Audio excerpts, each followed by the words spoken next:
Okay, so here is the new iPhone 14 Pro and iPhone 14 Pro Max, and here's my review of them. Okay, so first of all, the Pro phones are a lot different from the regular phones this year, more than ever before. We have iPhone 14, iPhone 14 Plus, which is coming out later in October, and we have the iPhone 14 Pro and iPhone 14 Pro Max. This year I will not make a review about the regular iPhone 14 because it is very similar to the 13 in basically every single way.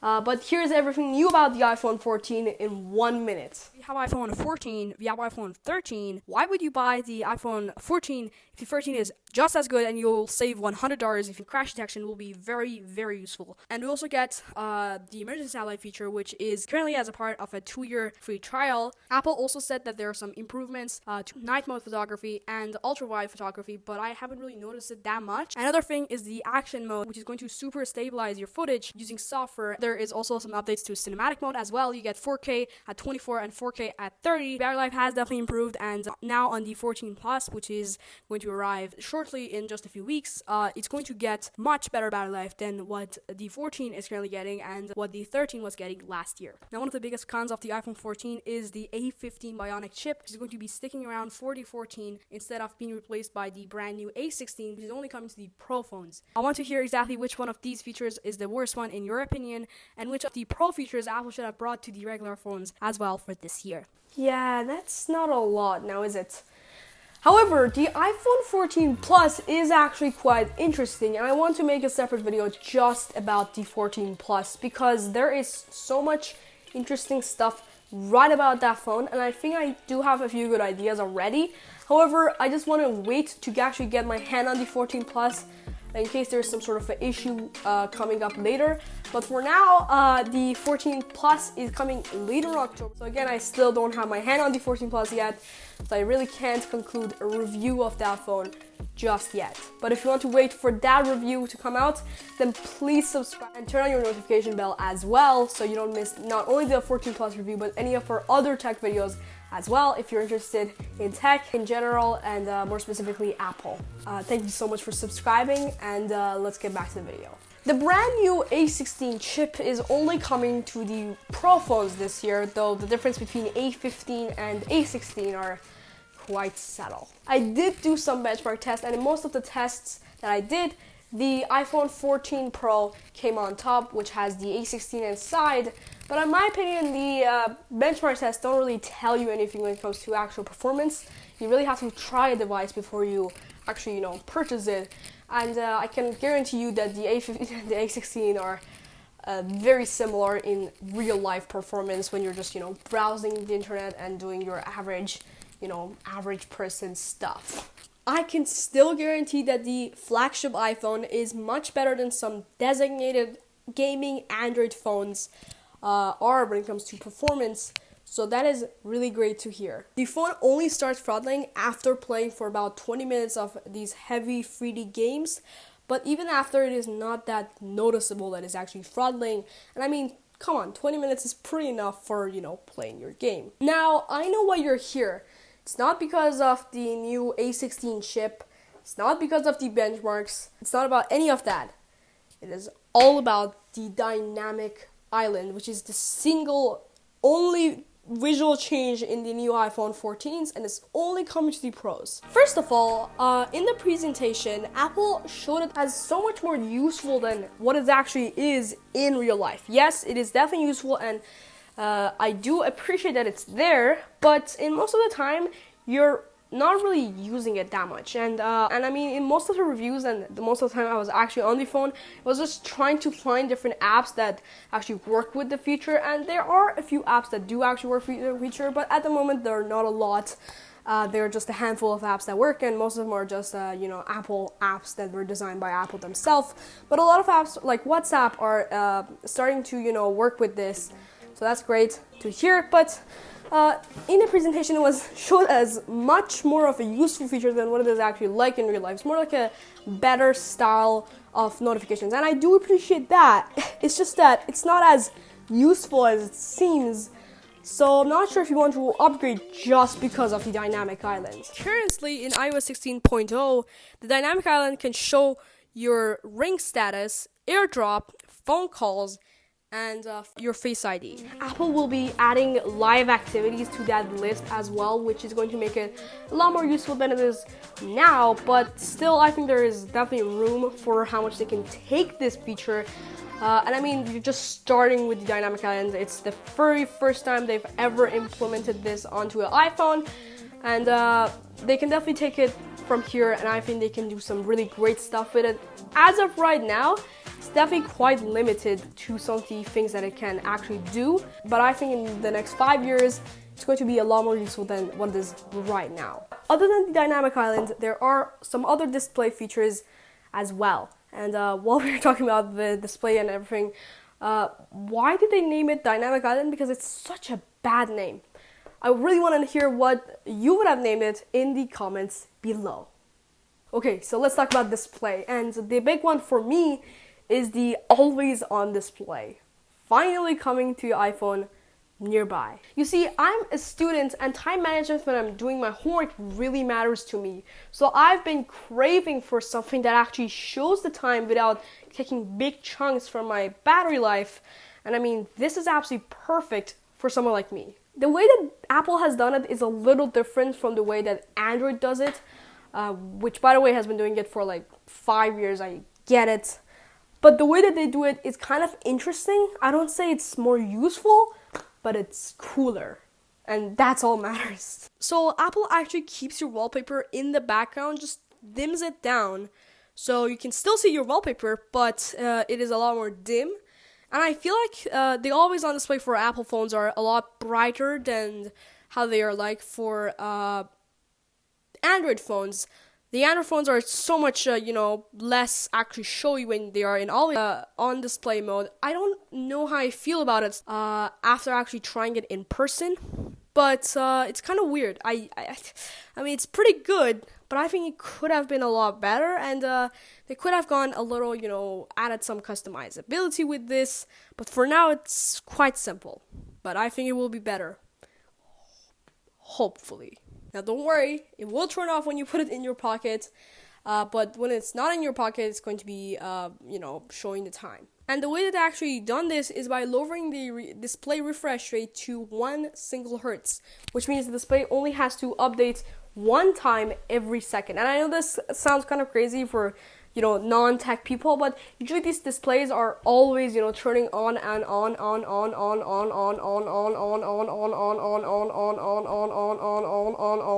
and basically, okay, and refreshing again and again every single second. Like for example, on iPhone 14 Pro, when you are doing, all these smooth transitions, it is actually updating display 120 times per second, and that's why it looks so smooth. And when the number goes up and up, obviously display will become more expensive, therefore the actual phone price will go more expensive, but also takes a lot of your battery life because it is constantly updating. But thanks to this new 1 Hz technology, it's going to lower it from 10 Hz from the previous 13s to now 1 Hz. It's going to be able to, show your time without actually updating the display that much when it's just sitting still. Though what is weird though is that it can only go down to 1 Hz when it's in always on display mode. So when you're, browsing Safari or something like that, and you have a single picture, on your home screen, it doesn't really have to be updated. It can only go down to 10 Hz, which is kind of weird because, you got the hardware, you just can't implement the 1 Hz into the other stuff. And I mean, if they could have actually done this, I think it would have helped the iPhone 14 achieve much better battery life than what it is doing right now. And speaking of battery life, here's my take on it. In the iPhone 14 keynote, Apple gave us some really crazy numbers, like 30 hours of battery life on the 14 Pro Max. That's a lot of battery life, by the way. And while the phone obviously cannot achieve that while doing your everyday task, what I've noticed is in most of the battery tests, it actually has been kind of a disappointment. It's mostly the same as the 13 Pro, hasn't really changed, especially for the Pro phones. And while the regular phones have definitely got quite the battery upgrades, I wish the 14 Pros definitely had a lot better battery, though technically the 14 Pros are already pretty good when it comes to battery life. But I think the only single disappointment in the new iPhone 14 Pros at least if you don't hate the new dynamic island or its name, is probably its battery life, because it is same or even sometimes even worse than the 13 Pro that it replaces. Obviously, yes, the always on display will take a big chunk from your battery as well, but I think if they would have implemented that 1 Hz display for everything, it would have definitely helped lower that battery life number. I mean, they have the hardware. Why would they not do it? I still don't get that. I think it will eventually come as a software update, but hey, there is that, and it's kind of bad. For the everyday person, the battery life on the 13 Pro is absolutely fine. The new ones are absolutely fine as well, but it could have been better. It could have been much better than what it is now. So yeah, the battery life is kind of disappointing, especially on the Pro phones that are, crazy expensive. Now let's talk about the camera, because it is one of the biggest things about the Pro phones. It's always been the camera, and we all know that the Pro phones have the best cameras out of the whole iPhone 14 lineup. So let's talk about them first. The iPhone camera has stayed at 12 megapixels since the iPhone success, but it's finally jumping up to 48 megapixels for the new iPhone 14 Pros. So that is great news. Good job, Apple. Finally. Now, don't get me wrong, the iPhone still shoots pictures at 12 megapixels, but because of the larger sensor, you're going to see better dark mode pictures with a shorter aperture time and better blurry background effects compared to the 13s because, the larger sensor. And the camera is not shooting in 48 megapixels all the time, though you have to turn that on via the camera setting by turning on RAW mode. Do it at your own risk, because that creates massive files, like 100 megabytes. That's a lot. So just do it at your own risk. Just letting you know. Now, there are some video updates as well, and no, we're not getting 8K video yet. I think it's going to come as a software update, but not now. But what we are getting here is better cinematic mode, finally. And last year's for cinematic mode was kind of not useful.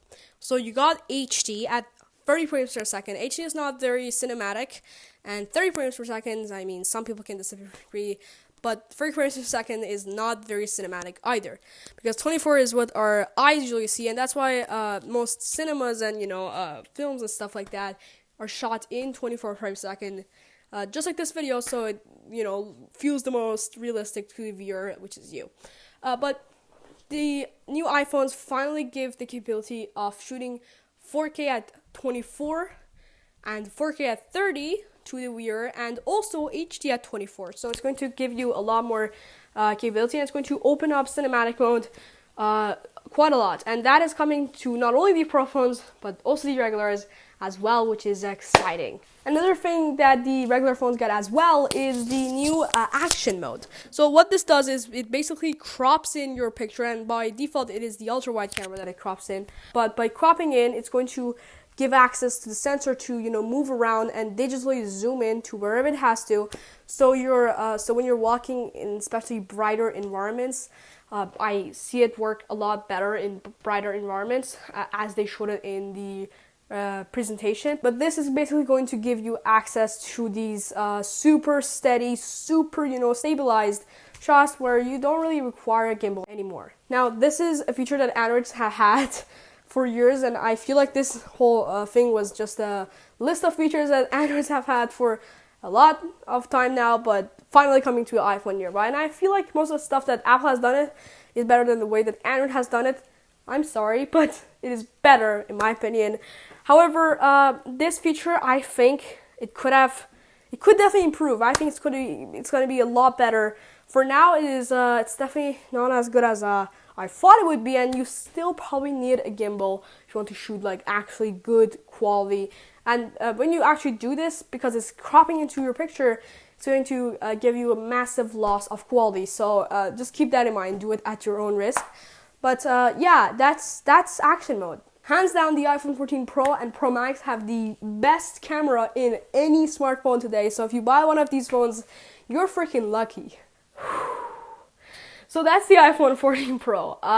Here is a quick spec sheet of everything that is different from the regular 14s. For the 14 Pro, they are quite different this year. And here's a quick comparison if you want to just see exactly what you are getting if you are buying the 14 Pros with the regular 14s. The 14 Pro is truly the king of smartphones in 2022, at least in my opinion. Now, there are some very interesting features with the new iPhone 14, and for me it is always on display because I'm a student, and cinematic mode because I'm a YouTuber. Both of those features are great. I think there's definitely some improvements to all these new features that were unveiled in Apple's September event. Now it is great. It could have improved though. It could have been a little better. I'm not trying to be a hater or something like that. I feel like the hardware they gave us is actually really good. They could definitely improve the software now. So I'm looking up for iOS 17. I know we just got iOS 16, but I'm looking up for that to see these phones get much more different updates that are going to open up so much of these new hardware capabilities that we got in Apple's September events. I think in the new iPhone 14s, there's definitely something that makes sense for you and makes you want to buy this phone. At the same time, the price and the fact that it is much similar to the 13 is going to keep, staring you away from the iPhone 14. So that's great. That's your opinion, but I think if you can find the 14 at the same price or even cheaper at the 13, which would be great, get the 14. They are definitely worth it. But this year, if you're getting the 14, please save up and get the 14 Pro because it's just better. It's just a better phone overall. It's worth it. It's just better. Lastly, I recommend anyone with the iPhone 12 non-Pro version and up to upgrade to this. Not anyone with a newer phone because this doesn't make sense at that point. So yeah, get the Pro. It's worth it. It's great. Do that. Thank you for tuning in for this iPhone 14 review. If you want one, like this video. And if you think the Dynamic Island's name is awful, why not subscribe? Like always, stay bright and have a great rest of your day. Thank you for watching.